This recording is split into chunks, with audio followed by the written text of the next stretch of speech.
intention of this video is just to share some knowledge that I've been wanting to share for a little bit. From a book that I'm reading, it's just this one chapter in this book, a little bit of shamanism, and it's about appropriating and what exactly appropriation is. And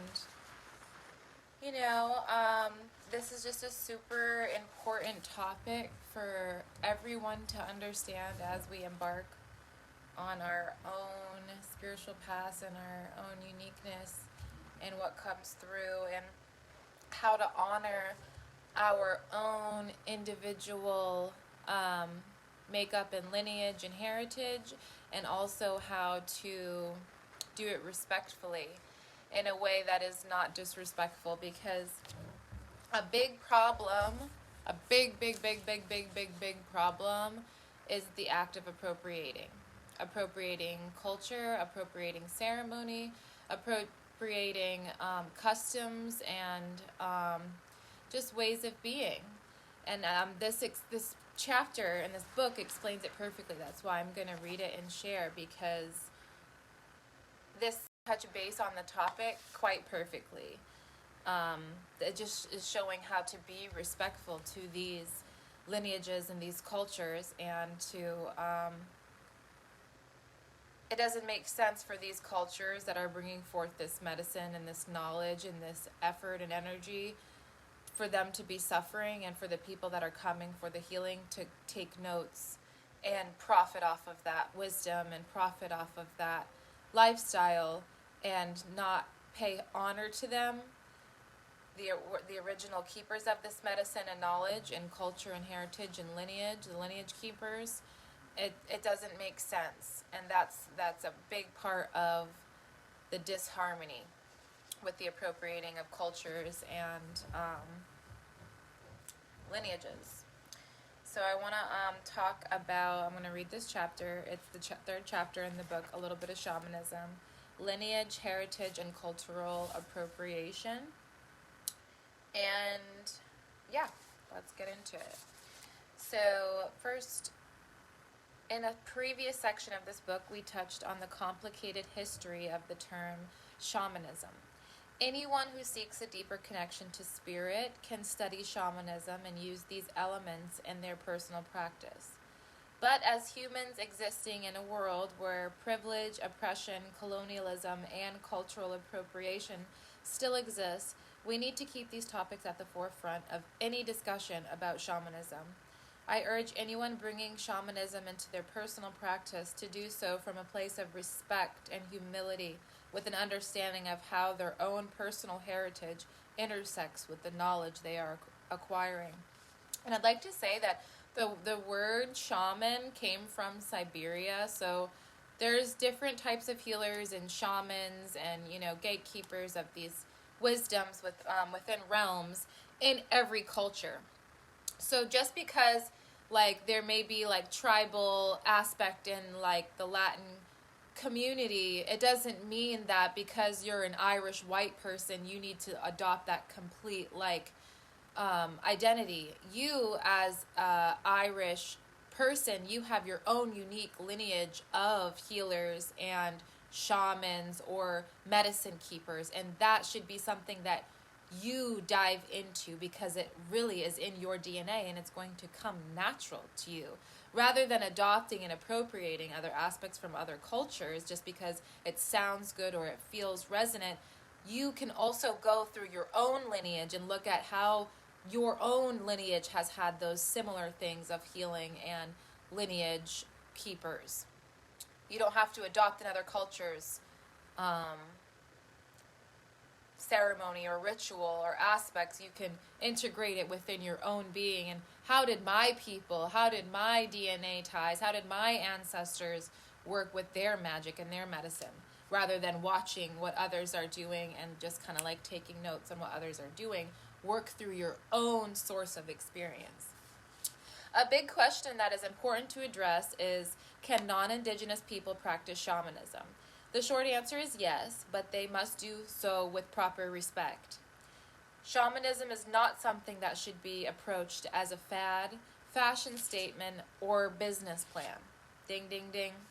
To be a shamanic practitioner is to focus on an internal process of transformation. It is to develop a genuine, ongoing working relationship with our helping spirits and to properly honor the shamanic practitioners who came before us and who are still here today. I have come across teachers and practitioners who handle this question by saying that shamanism is everyone's birthright. While this is not necessarily inaccurate, the reality is that the answer to this question is and should be much more complicated. While shamanism is a methodology, not a religion, and does not belong to any one religious group, culture, race, or country, it has undeniably been brought to us by indigenous groups. In acknowledging this, we must recognize that many, if not all, indigenous groups these teachings came from have faced discrimination or oppression in some form. Even in present times, this oppression continues as sacred native lands are defaced and exploited in the name of capitalism. As students, we have a duty to approach the study of shamanism with the appropriate level of respect it deserves. We must understand where these practices come from and honor the people who brought us these teachings.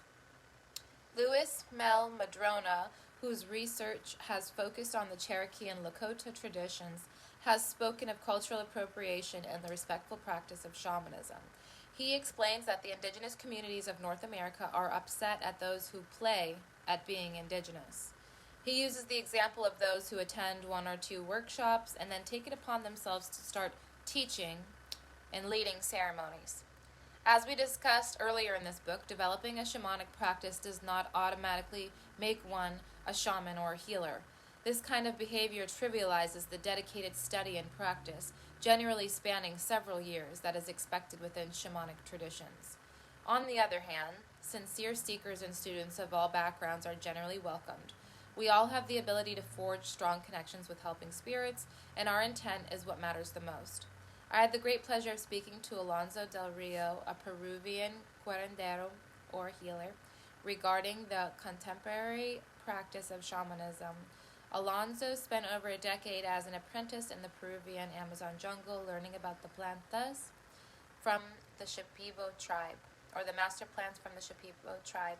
I asked him to share his thoughts on how non-indigenous people can develop an appropriate and respectful shamanic practice. His main message centered around respect, first and foremost, which resonates with the message shared by Louis Madrona. We must have respect for the origins of the ceremonies we are using and understand these origins. If we use ceremonies outside of their cultural context, they lose meaning. The goal of shamanic practice is the expansion of consciousness, and respect is the necessary first step. Alonso used the example of tourists visiting indigenous tribes in the Amazon and witnessing traditional ceremonies. It is not uncommon for visitors to record these ceremonies, taking them back to their own homes and mimicking them. In this sort of practice, we see a fundamental misunderstanding of the origin of ceremony. When a medicine person develops a sacred song or a ceremony, this is something that came out of close, deep ritual work with both their healing spirits and spirits of their land, or helping spirits and spirits of their land. If one were to witness one of these rites and simply memorize it to use upon return to their own home, the meaning and the connection of the rite would be completely lost. Not only is this behavior disrespectful, but it is also ineffective because the ceremony has been stripped of the elements that gave it power. Alonso also discussed the use of the word shamanism, reminding us that this generalized terminology was brought to us by Western academics. If we return to the origin of the word shaman, it would be accurate to say that there are no shamans on the American continents, as this word was never a part of the vocabulary of any American indigenous communities. Perhaps we should consider a rejection of this word entirely, since it was used by a specific Siberian group and did not apply to the healers of Americas, Europe, or Oceania. Alonso encourages us to remember that our ceremonial practices need to exist within the context of our lives and our own communities. We all have a connection to the land where we were born in and the land we live on. Rather than focusing our energy on learning and co-opting the rights and traditions of other people, we can benefit the most by engaging within our own cultural context. As we develop our relationships with our own helping spirits, They will teach us the right songs and ceremonies that belong to us. I also had a wonderful conversation with my friend Liza Fenster, also known as Crow Mother, about respectful practice while preparing for this book. She teaches Reiki and shamanism and has a healing practice in Brooklyn, New York.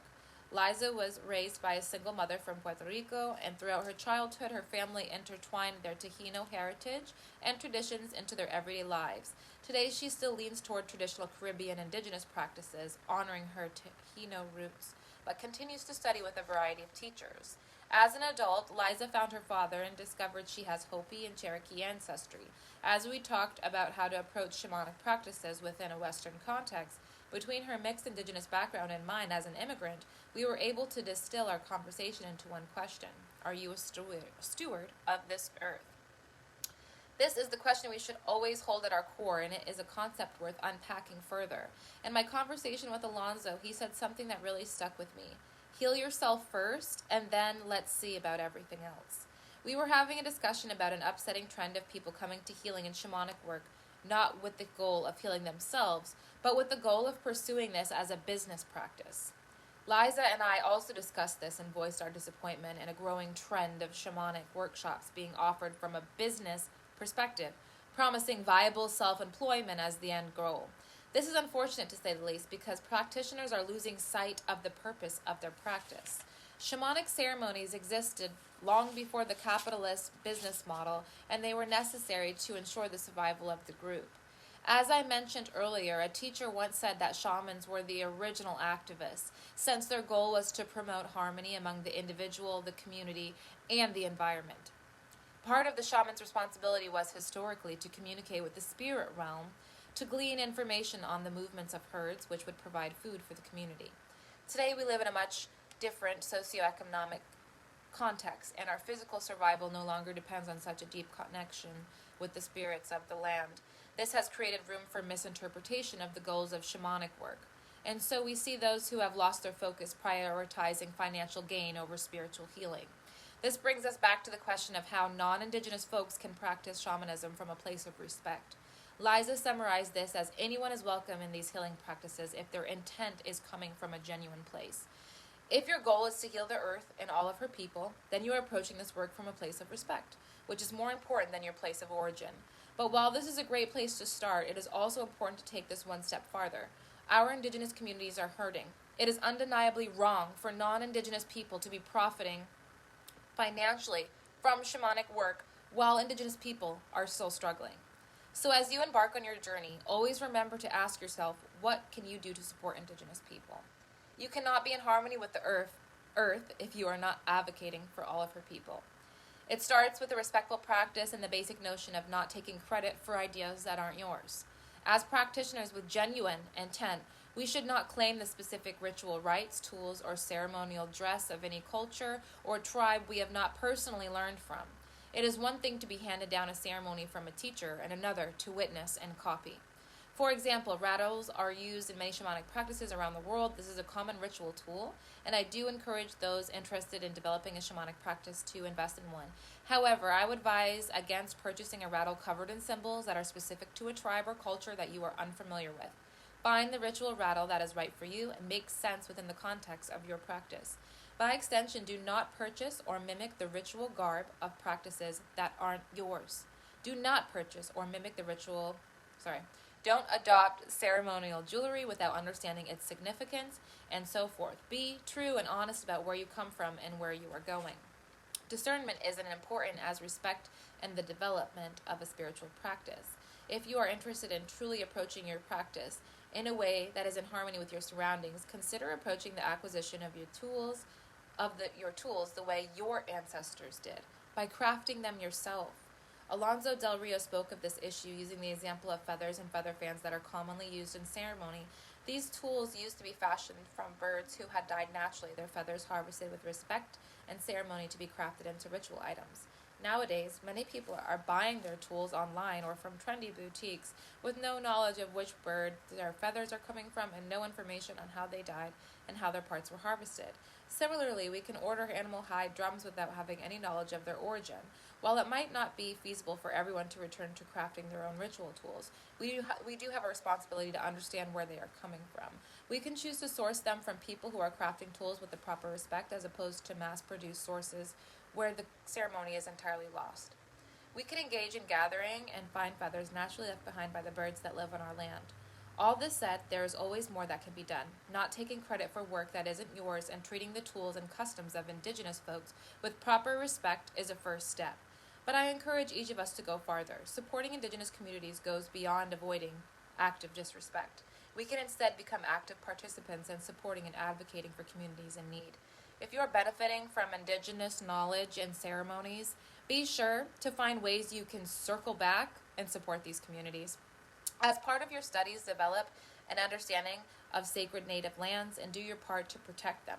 Get involved in efforts that support their needs, but do this with one caveat. Never approach this outreach with the assumption that indigenous communities need to be taught different ways to live. To do so in this manner is to approach the communities that are benefiting you from a place of ego with an assumption that your culture knows better. Always check in with your genuine intent and humility as you travel along your path. Be willing to listen and be an ally from a place of understanding. I have had many conversations with another good friend who is an American shamanic practitioner of European descent. She has discussed her discomfort with workshops where the rites of a specific indigenous culture are taught without the appropriate cultural context. I have noted previously that a lack of context for ceremony is disrespectful and harmful, and that as teachers and students we should strive to do better. In her study, she has chosen to practice respect by focusing her education on looking at near universal ritual practices rather than pursuing a Native American tradition. Beyond this, she has been studying in a Druidry program to reconnect with her own Celtic roots. As she explains it, she is striving to understand what it means to be a modern, European-descended female shamanic practitioner in the 21st century United States. As you further your studies and connect with shamanic teachers, understand their lineage and heritage. I define the distinction between lineage and heritage as the people who we have learned from, as opposed to those who are our blood ancestors. Be ready to ask questions and develop an understanding of where you will fit into this lineage. Before you embark on an ongoing apprenticeship with a teacher, do your due diligence in understanding if they are coming to this work from a place of genuine intent. For the sake of transparency, I will share my lineage. I was born in Brazil, where I spent most of my formative years before moving to North America. I also spent part of my childhood in Europe and Asia. My ceremonial studies started in Brazil in the 1990s. In 2000, I joined a group and became an apprentice under a matriarch leading a ritual practice rooted in shamanic ceremonies. This matriarch is my oldest teacher, and I continue to work with and learn from her to this day. Despite our living on different continents, she encourages me to study as much as possible and learn from many different teachers, which I continue to actively pursue. Since moving to the United States, I have studied with various shamanic teachers through individual workshops and more prolonged apprenticeships. My teachers have come from a variety of backgrounds, including indigenous ancestry within the North American continent. Under Grace Walsh, I have studied ceremony and Reiki shamanism, exploring the intersection of different cultural approaches to non-ordinary reality. I have also taken workshops through the Foundation for Shamanic Studies, which is the work of the late Michael Harner, whom I discussed earlier in this book. While this is not an exhaustive list of every teacher I have studied with, both within shamanism and other metaphysical disciplines, I am honored by and grateful to all the teachers who have been willing to share their wisdom with me. One final caveat. Everything presented in this book reflects my personal experience and learning. It is important to remember that shamanism is not a spectator practice, and if you pursue this path, you will develop your own relationship with spirit and your guides, as well as your own understanding of ceremonial work. It will overlap with my experiences in some instances and differ in others. There is no correct or prescribed shamanic experience or practice, and therefore there is no incorrect shamanic experience. The key to your practice is to be in a working relationship with your helping spirits and to approach your practice from a place of authenticity. Always keep this in mind and remember that discernment and respect are your most important tools. So yeah, I wanted to share that because that really just hits the goal on appropriation and how we can resonate with cultures and like learn about their practices, but the main thing is respecting these practices and respecting the origins of these practices. So yeah, this book is called A Little Bit of Shamanism, and it's by Ana Capos, and it's an introduction pretty much to shamanic journeying and talking about all shamanic, everything shamanic. And this is a book series, so they have a little bit of a bunch of stuff: astral projection, auras, a bunch of different stuff to learn about metaphysical topics. So yeah, hope this guys helped you out. Hope this was like really able to clear some things for some people that think they're a shaman, or that, you know, because being a shaman and pursuing a shamanic practice is different, and understanding the difference between like my own self work and then integrating that with others in a group is very, very important. So yeah, respect to all, love to all. Hope you guys have a wonderful weekend. Happy Sirius Gateway Portal. Lots of amazing, creative, inspiring energy right now. Wishing you guys all the love, abundance, and safety. Until next time, have a great day.